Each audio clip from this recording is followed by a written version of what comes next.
Hola, mi nombre es Ulises Cortés Castillo, mi matrícula es al 075034, hoy 2 de junio del 24. Este video es para administración de RH o recursos humanos. Ok, comencemos con esta pregunta. Mi respuesta es sí, porque si ya, sin este tema o sin este pago, se convertiría en un tema de esclavitud.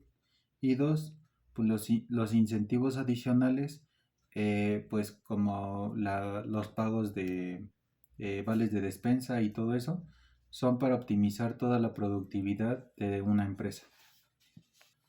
Ok, en esta segunda pregunta, mi respuesta es sí, o claro que sí, y hay cinco tipos. Hay cinco aspectos o cinco tipos. El primero es la plantilla y se refiere al personal.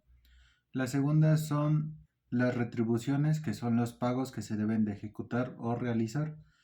Las promociones.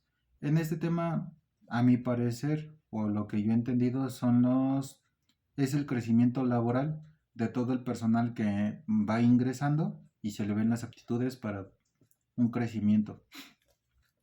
La dinámica del personal son las mejores prestaciones que le puede brindar a la empresa al trabajador para que no haya rotación, porque eso también les termina afectando a las empresas. Y la higiene o la seguridad e higiene. Esto es muy importante. ¿Por qué? Porque con eso puede evitar accidentes, casi accidentes o en su caso fatalidades, que todas las empresas deben de evitar al 100% ese tipo de temas, ¿vale? Ok, pasemos a la siguiente pregunta, que es esta. Bueno, sirven para monitorear o para vigilar el modo de operar de las organizaciones. Esto es mediante tres puntos, creo yo, conveniente. El Estado, que son las normas gubernamentales que normalmente ponen para llevar un régimen y una buena organización en todas las empresas.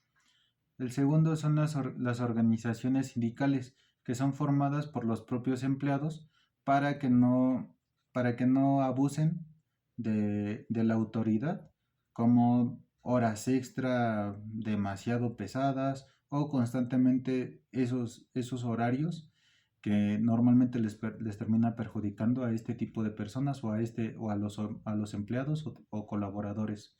El tercero son las organizaciones de los empresarios, que básicamente es el patrón, es el dueño. Entonces, si hay una inversión, todo inversionista o patrón requiere una retribución que van a ser siempre las ganancias, ¿vale? Ok, pasemos a la cuarta pregunta.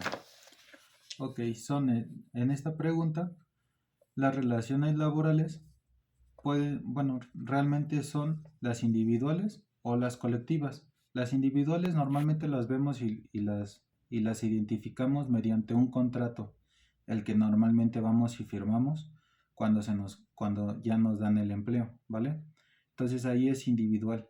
Y digamos que las colectivas son los sindicatos que van a salvaguardar siempre los derechos de los trabajadores, ¿vale?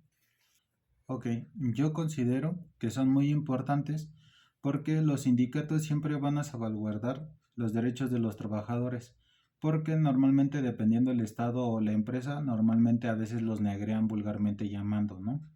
Y los contratos normalmente se les dan con el salario mínimo y al último terminas con un sueldo muy alto o normal o alto dependiendo de las aptitudes y siempre te van a mantener con el salario mínimo o diciendo auxiliar varios o ayudante general cuando ayer eres un supervisor o en su caso otra categoría, ¿vale?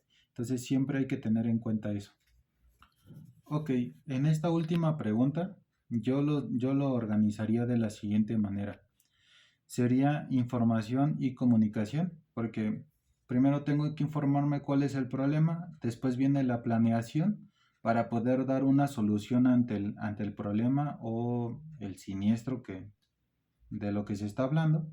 y hablar con un representante de los sindicatos o un representante de toda la agrupación para llegar a un acuerdo. Y esta persona a su vez va a llegar a hacer o llega a una negociación con el patrón y es el que informa a qué acuerdos se han llegado, como por ejemplo el salario, las jornadas o la productividad.